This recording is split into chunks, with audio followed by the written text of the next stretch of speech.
नमस्कार दोस्तों, आप सभी का हमारे YouTube channel think smart study में बहुत बहुत स्वागत है। दोस्तों मैं आके आप सभी का इस YouTube चैनल की तरफ से बहुत बहुत स्वागत करता हूं। दोस्तों तो मित्रों, हम बात कर रहे थे यूएनओ के जो मेन ऑर्गन्स है उनके बारे में हम चर्चा कर चुके थे, जिनमें हमने general assembly, security council, economic and social council, trusteeship council and international court of justice की हम चर्चा विस्तृत रूप से चर्चा कर चुके थे। तो आज हम बात करेंगे सचिवालय यानी कि सेक्रेटेरिएट, यानी कि किस तरह से सचिवालय फंक्शन करता है और किसी भी एक बॉडी के लिए सचिवालय किस तरह से महत्वपूर्ण होता है, उन सभी के बारे में चर्चा करेंगे।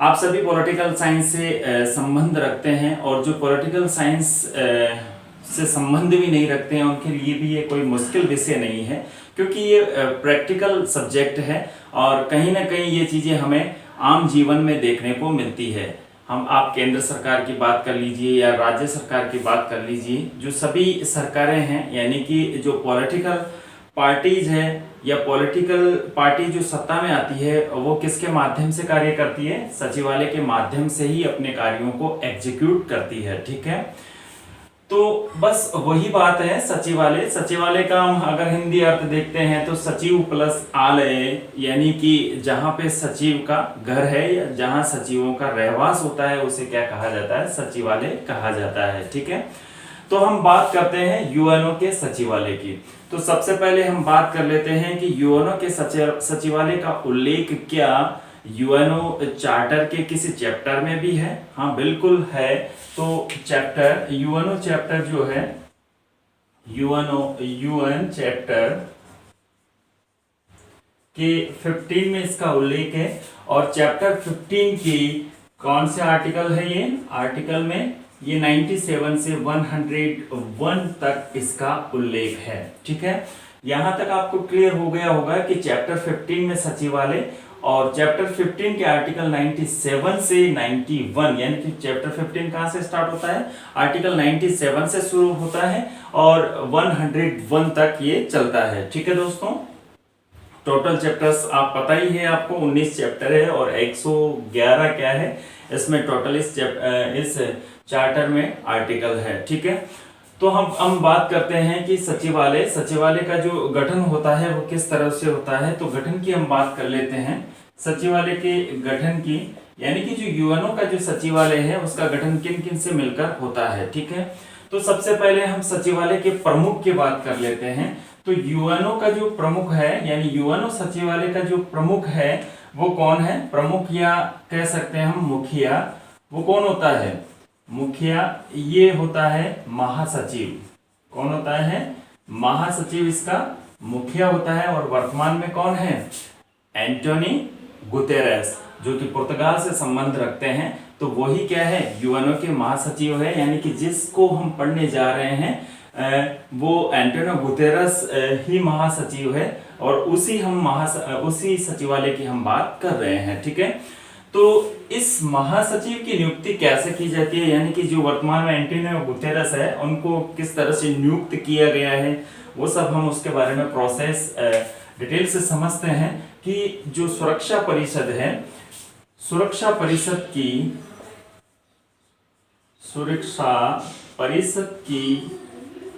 सलाह पर महासभा द्वारा नियुक्त किया जाता है। ठीक है, यानी कि कौन व्यक्ति सचिवालय का महासचिव बनेगा, इसके लिए जो सुरक्षा परिषद इसके लिए उस व्यक्ति का नाम रिकमेंड करेगी और उस व्यक्ति के नाम पर मोहर कौन लगाएगी? महासभा लगाएगी। ठीक है, यानी कि ये एक बहुमत से होता है। महासभा जिस तरह से अपने देश में संसद कार्य करती है, उसी तरह से महासभा यूएनओ में एक तरह से ये क्या है? विश्व की लघु संसद है। तो एक तरह से ये संसद के रूप में कार्य करके या एक बहुमत से जो सुरक्षा परिषद जिस व्यक्ति का नाम रिकमेंड करती है उस पर क्या लगाती है? मोहर लगाती है या उसको सचिवालय का मुख्य सचिव नियुक्त करती है। ठीक है, इसके बाद में हम बात करते हैं इसके कार्यकाल की। जो महासचिव होता है उस महासचिव के कार्यकाल के संबंध में क्या प्रोसेस है, कितने साल का कार्यकाल होता है इसका। तो इसका जो कार्यकाल होता है वो 5 साल का आता है, 5 ईयर इसका टेन्यूर होता है। और कोई भी एक व्यक्ति 2 बार महासचिव बन सकता है। ठीक है, कितने बार बन सकता है, 2 बार नियुक्त हो सकता है। कोई भी व्यक्ति 2 बार महासचिव नियुक्त हो सकता है। इस तरह के एग्जाम्पल बहुत है। अब तक ऐसे 4 महासचिव रह चुके हैं जिनके जो 2 बार नियुक्त हुए हैं। इसके बारे में हम आगे अलग से एक चैप्टर लेंगे, इसके बाद ही आने वाला जो चैप्टर है उसमें चर्चा करेंगे। ठीक है, ये तो हो गई साहब इसका जो गठन की बात। और गठन में अभी भी बहुत कुछ है, लेकिन जो इसका मुखिया होता है वो महासचिव होता है। सुरक्षा परिषद की सलाह पर महासभा द्वारा इसे नियुक्त किया जाता है। इसका कार्यकाल 5 साल का होता है। और किसी भी व्यक्ति को 2 बार क्या किया जा सकता है, सचिवालय के लिए महासचिव के पद पर नियुक्त किया जा सकता है। अब इसके बाद हम बात करते हैं कि सचिवालय के इसके अलावा जो सचिवालय महासचिव पहले जो गठन में आ गया है, पहला जो व्यक्ति इसमें महासचिव होता है। अब क्या महासचिव ही होता है सचिवालय में, इसके अलावा कोई इसके सहयोगकर्ता भी होते हैं? बिल्कुल होते हैं। तो वो क्या होते हैं, लगभग 160 देशों में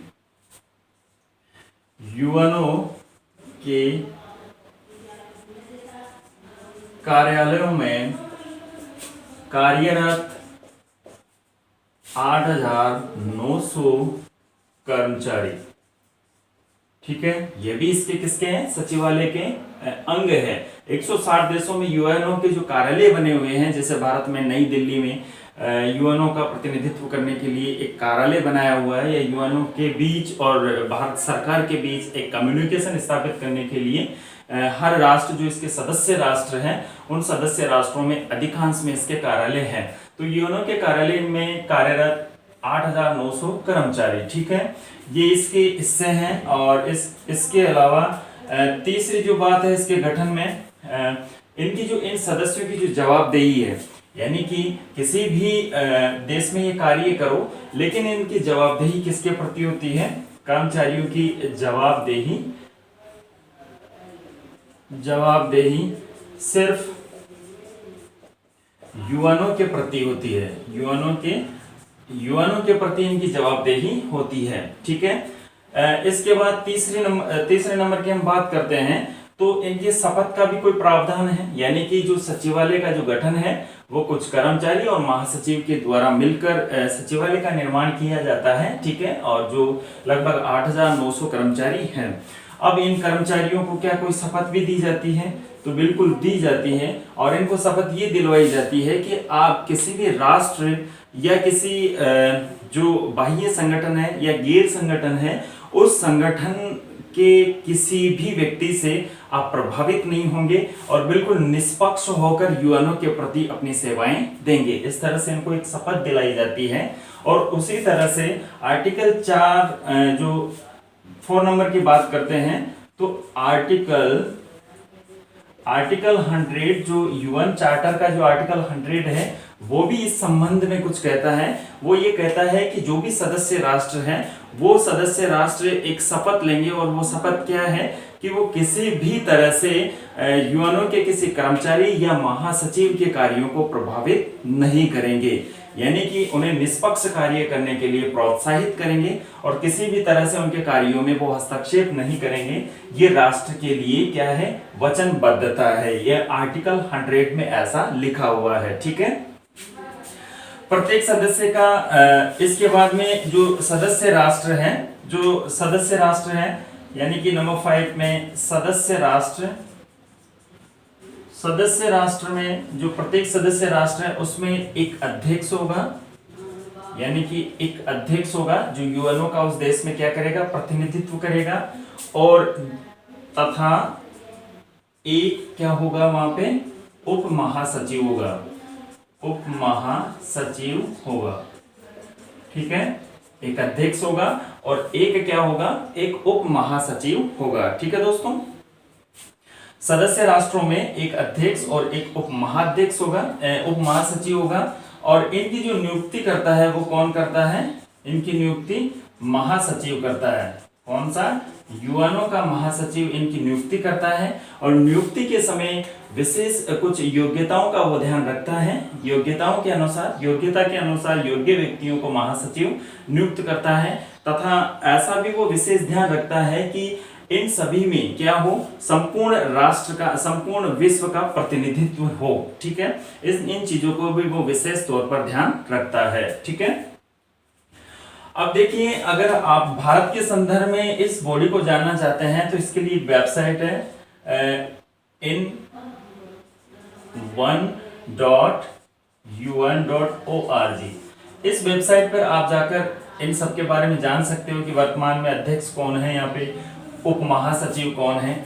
इन सब की जानकारी आपको इस वेबसाइट पे मिल जाएगी। ठीक है, यूएनओ से रिलेटेड और भी लिंक यहाँ पे आपको मिल जाएंगे, और आपको ऐसा इस वेबसाइट को एक बार देखना भी चाहिए। ठीक है, ताकि इनको देखने के पर्पस से आप अन्य जानकारी जुटा पाएंगे। इसके बाद में हम बात करते हैं कि जो इसके जो सचिवालय के गठन में कुछ जो क्षेत्र होते हैं, क्षेत्रीय कार्यालय होते हैं, और कुछ समितियां होती है, यानी कि कुछ विभाग होते हैं, उनके माध्यम से वो क्या करता है? कार्य को संचालित करता है। ठीक है, तो यूएन के कार्यालय एवं विभाग। तो पहले कार्यालयों की बात करते हैं। यूएन के कुछ कार्यालय हैं, और इन कार्यालयों के माध्यम से क्या करता है ये जो सचिवालय है, यूएनओ का जो सचिवालय है, वो कार्यों को एग्जीक्यूट करता है। और वो कार्यालयों का जो क्षेत्र है वो है, एक तो वियना में स्थित है, एक नैरोबी, तथा इसके बाद वियना में स्थित है एक तो, और वियना, नैरोबी तथा जेनेवा में ये स्थित है। ठीक है, ये 3 जगहों पर यूएनओ के कार्यालय हैं, और इन कार्यालयों के माध्यम से सचिवालय, जो यूएनओ का जो सचिवालय है, वो वर्क करता है। ठीक है, तो ये तो हो गए इसके कार्यालय। अब हम कुछ इसके मुख्य विभागों के बारे में जान लेते हैं कि किन विभागों के माध्यम से, यानी कि जो सचिवालय है, उस सचिवालय के कार्यों को आसान बनाने के लिए उन कार्यों को कुछ विभागों को बांटे गए हैं। तो वो कौन कौन से विभाग हैं? और इसमें 8 विभाग है। कितने हैं? 8 विभाग है, और उस 8 विभागों को हम एक एक करके जानते हैं। पहला विभाग है सुरक्षा परिषद संबंधी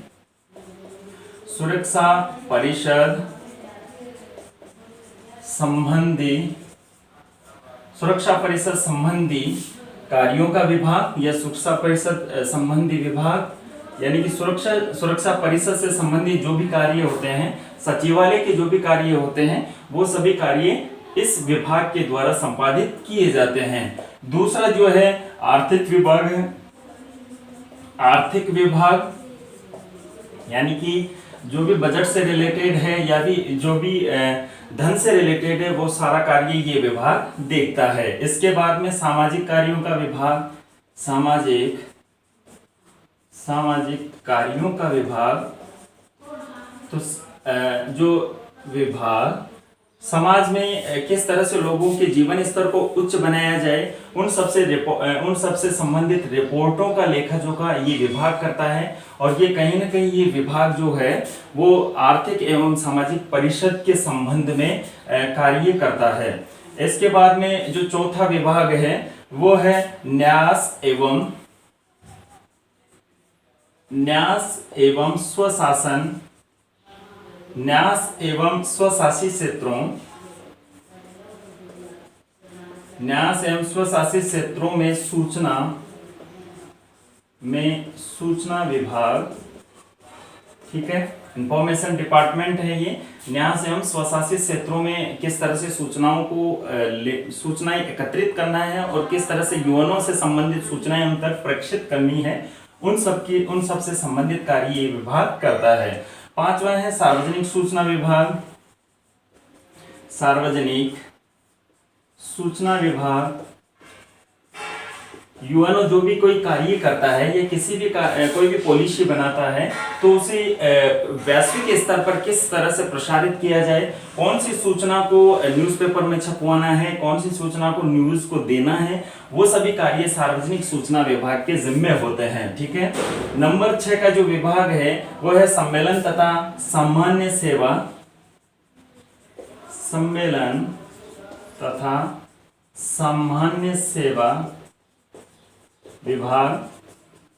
नाम से ही पता चल रहा है कि सम्मेलनों का या कोई भी अंतर्राष्ट्रीय सम्मेलन, अंतर्राष्ट्रीय मुद्दों पर कोई भी सम्मेलनों का जो सम्मेलनों का ऑर्गेनाइजेशन किया जाता है या उनको संपादित किया जाता है तो वो सचिवालय ही उस कार्य को देखता है, सचिवालय ही के माध्यम से वो कार्य संपादित होता है और सचिवालय के सम्मेलन तथा सामान्य सेवा विभाग के द्वारा वो कार्य क्रियान्वित किया जाता है। प्रशासनिक तथा सामान्य सेवा विभाग, सामान्य सेवा विभाग इसके सचिवालय के प्रशासन से संबंधित या जो भी सामान्य जो सेवाएं होती है उन सब के बारे में देखरेख करने वाला कौन सा विभाग है? प्रशासनिक विभाग है। प्रशासन से संबंधित सभी देखरेख इसके होते हैं। और एक होता है विधि विभाग, विधि विभाग। ये विभाग डिसाइड करता है कि किस चीज पर जो विधि विभाग यानी कि लॉ से या कोई भी लीगलिटी जो होती है उसके लिए ये विभाग कार्य करता है। कौन सी चीज को सर्वोच्च न्यायालय से कंसल्ट करना है और वहाँ के जो इंटरनेशनल कोर्ट ऑफ जस्टिस है उससे कंसल्ट करना है, वो सभी चीजें इस विधि विभाग के जिम्मे होते हैं। तो इस तरह से इसके गठन की बात होती है और सचिवालय इनके माध्यम से कार्य करता है। कुछ इसमें कर्मचारी होते हैं, ठीक है। और एक जो इनका प्रमुख, सबका जो प्रमुख होता है, इनको जो हेड करता है वो कौन होता है? महासचिव होता है, जो वर्तमान में कौन है? एंटोनियो गुतेरेस है, ठीक है। इसके बाद में हम बात करते हैं जो सचिवालय कार्य, इसकी जो सचिवालय है वो कार्य किस तरह से करता है, क्या क्या उसके मूल कार्य होते हैं, उन कार्यों के बारे में हम बात करते हैं। इन विभागों के माध्यम से या इन विभागों के लिए क्या कार्य करता है वो सब इसमें है, ठीक है। सचिवालय के कार्य, ठीक है। सचिवालय के कार्य कौन कौन से हैं उनके बारे में हम बात करते हैं कि सचिवालय किस तरह से फंक्शंस करता है, किस तरह से वो नियुक्तियां देता है, क्या नियुक्तियां भी सचिवालय ही देता है, वो सब उन सब के बारे में हम बात करते हैं। तो सचिवालय क्या करता है? पहला कार्य यानी कि यूएनओ की जितनी भी बॉडीज है उनके रोजमर्रा के जो कार्य होते हैं, यानी डेली जो भी प्रशासनिक संबंधी कार्य होते हैं उनको संपादित कौन करता है? सचिवालय करता है। कौन करता है? सचिवालय करता है। यानी कि डेली वर्क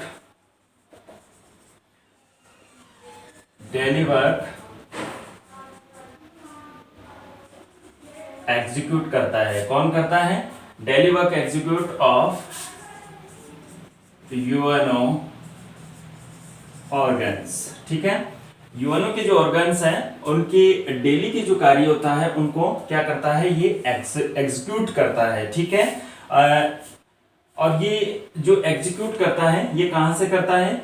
ये यूएन एग्जीक्यूट करता है और जो इसका जो मुख्यालय यानी कि हेडक्वार्टर कहां पे है इसका? न्यूयॉर्क में है, न्यूयॉर्क, ठीक है,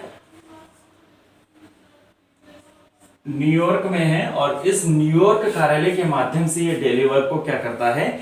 एग्जीक्यूट करता है, ठीक है। इसके बाद में जो एग्जीक्यूट करता है और यूएनओ के अलावा भी जो इसके जो मैंने इसके गठन के बारे में बताया था, तो उन सभी बॉडीज के माध्यम से क्या करता है? ये एग्जीक्यूट करता है। और जो यूएनओ के अंगों की सेवा संबंधी कार्यों के अलावा, सेवा संबंधी कार्यों के अलावा इसके द्वारा निर्धारित किए गए कार्यों एवं नीतियों का भी क्या करता है? नीतियों को लागू करता है।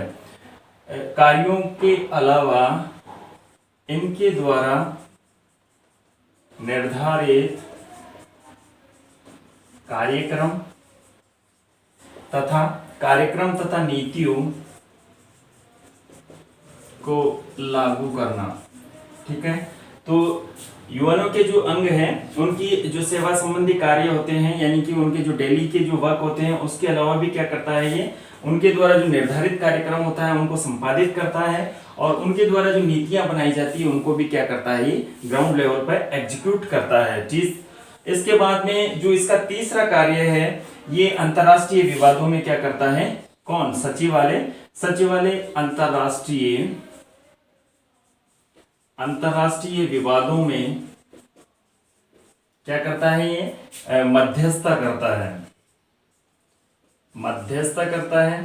ठीक है, अंतरराष्ट्रीय विवादों में क्या करता है, ये मध्यस्थता करता है। इसके बाद में जो है सर्वेक्षण करने के साथ साथ, और जो क्या कहते हैं उसको, ये देखो डेली वर्क आ गया, यूएनओ के अंग व सेवा संबंधी कार्य हो गए इसमें, यानी कि उनके द्वारा जो निर्धारित कार्यक्रम और जो नीतियां होती हैं उनको लागू करता है। अंतरराष्ट्रीय विवादों की ये मध्यस्थता करता है। और इसके अलावा देखते हैं कि जो कर्मचारी, जो सचिवालय के जो कर्मचारी हैं वो आर्थिक, सामाजिक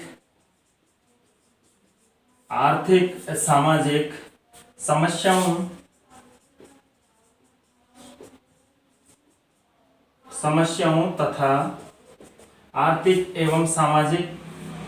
सामाजिक समस्याओं तथा इनका सर्वेक्षण करने के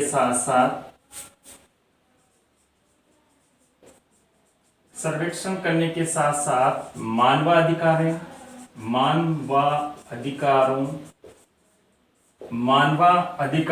के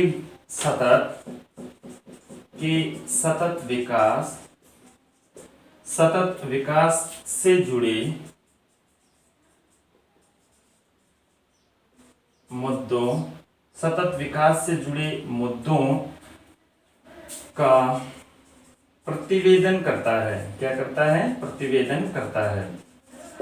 ठीक है, देखिए आर्थिक एवं सामाजिक समस्याओं तथा इसके सर्वेक्षण करने के साथ साथ मानवाधिकारों के सतत विकास से जुड़े मुद्दों का प्रतिवेदन करता है, यानी कि मानवाधिकार से जो भी जुड़े, मानवाधिकारों के जो सतत विकास से संबंधित जो भी मामले होते हैं, मुद्दे होते हैं, उनका एक रिपोर्ट तैयार करता है ताकि उनको क्या किया जाए, इम्प्रूवमेंट किया जा सके। ठीक है, इसके बाद में जो अगला है वो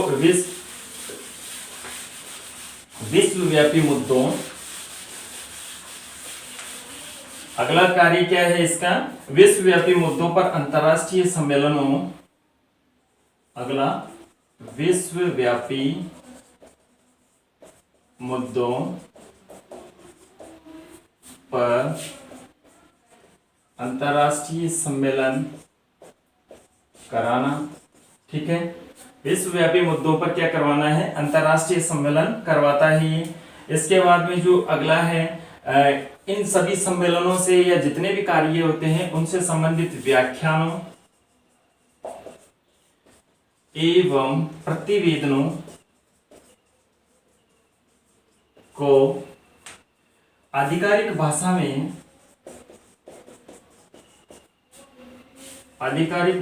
में रूपांतरित कर क्या करता है, रूपांतरित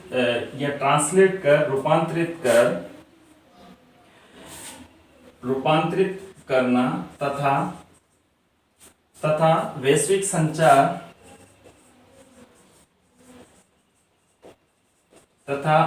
संचार को यूएनओ के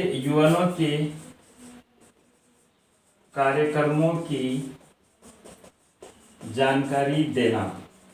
ये किसके कार्य हैं, ये सभी सचिवालय के कार्य है। देखिए, विश्वव्यापी मुद्दों पर सम्मेलन कराना, व्याख्यानों एवं प्रतिवेदनों को आधिकारिक, यानी कि इसके जो कर्मचारी है सचिवालय के, वो व्याख्यानों एवं प्रतिवेदनों को क्या करेंगे, आधिकारिक भाषा में रूपांतरित करेंगे, और उसके बाद उसे वैश्विक संचार को सूचित करेंगे कि यूएनओ के ये कार्यक्रम है, उनसे संबंधित जानकारी उनको प्रदान करेंगे ताकि वो संपूर्ण विश्व को पता चल सके। ठीक है, तो ये सभी सचिवालय के कार्य थे।